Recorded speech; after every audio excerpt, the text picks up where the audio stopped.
Hey everyone, how you doing today? This is Andrew with JC Termite Control, and today I'm going to talk to you about the NPMA-33 form, which is sometimes required during escrow or refinancing transactions. The lender is usually the one that requires it. So for this, we're going to go to the HUD.gov website. They have the resources there that we're going to be needing.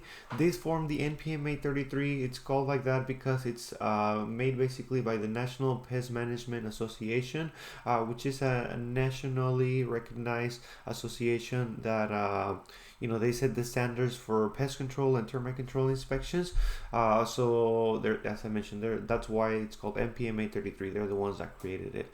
So in here, if you go to their form resources page from the National Pest Management Association forms, you can go down to NPMA-33, click on the link where it says wood destroying insect inspection report sample, and that's going to take us to a sample form of the NPMA-33.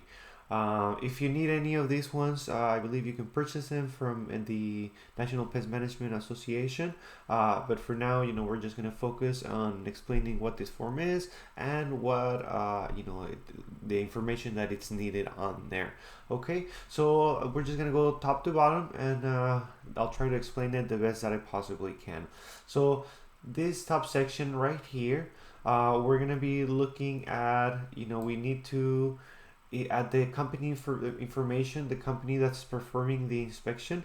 So in this point, it's going to be the inspection company, his address and phone number. Most likely underneath here, they're going to be adding the inspector name, his signature, and of course that's where we're going to need the license information as well from him.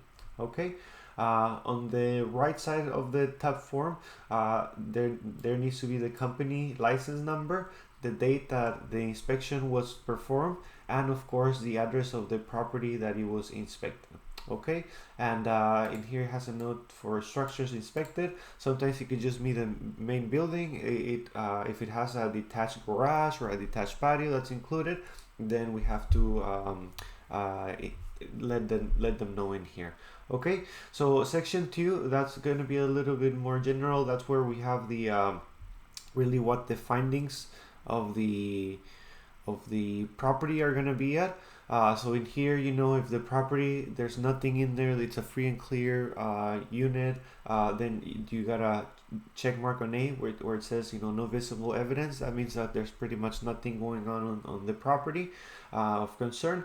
Or if there is, then, it has to be checked marked on B where it says visible, and then, it has to be written down what exactly it was. So if you saw live termites, for example, then they have to be listed on number 1. If there was dead termites, or maybe wings, or maybe there were some frass, termite pellets, subterranean termite mud tubes, or something to that effect, then you have to list it under item 2. And if there is any damage from this infestation, so let's say you had damage on the eaves and some of the rafter tails, or some of the damage was some of the fascia was damaged, then we have to list it under item 3. Okay, and again, big note, this is not a structural damage report. It's more, to let them know what's going on the property, where there's damage, and usually if there is some damage of concern, you regularly want to get a structural engineer or a licensed contractor for them to inspect it and see exactly what's going on and what needs to be done in order to resolve it. Okay, and then on section 3, that's where we're going to be adding the recommendations. So if there was nothing on the property, then we don't have to worry about any recommendations. But if there was, for example, drywood termites, then maybe we need to recommend a fumigation. If there was subterranean termites, maybe we need to recommend trench and treat a procedure for the structure. So whatever it is, it has to be listed on section 3. Okay, we're gonna go a little bit more below to section 4, where it says obstructions and inaccessible areas. So In this area, for example, if the property has a porch and it's raised a little bit, but then you can't access underneath the porch to inspect it, so you want to list that. If there is maybe ducting in the attic that doesn't let you inspect certain parts of the unit, then it has to be listed in there. On the right side, they give you some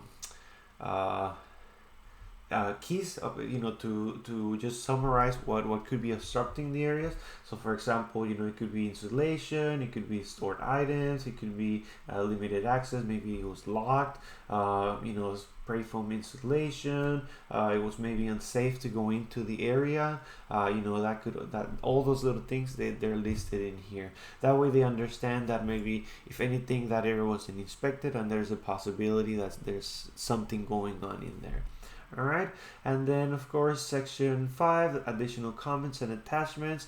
Big one for that one here in California is, for example, we use the California state mandated form, but sometimes they ask us for this, for lender purposes. So what we have to do in here is we have to let them know that there's a California report that has been made, and then we list the report number and all that information. And of course at the bottom, the seller has to sign it, the buyer has to sign it. That way everybody that's involved in the transaction knows exactly what's going on. And that's pretty much the main purpose of the NPMA-33 form. If you go to page 2 of the form, they give you a little bit more information about it, pretty much what I've been trying to explain to you.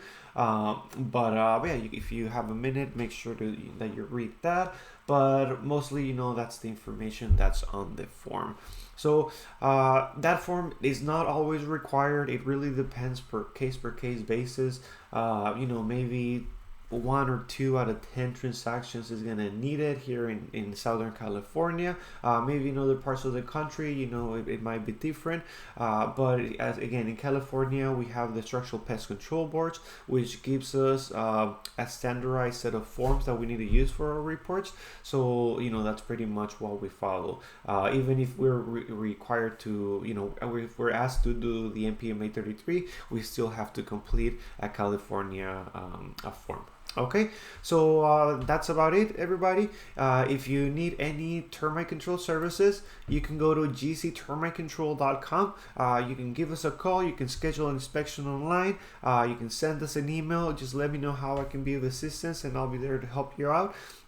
And if you like this video, please do make sure to subscribe to our channel. If you have any questions, leave them on the comment box below. And once again, this is Andrew with GC Termite Control. I hope you have a great day.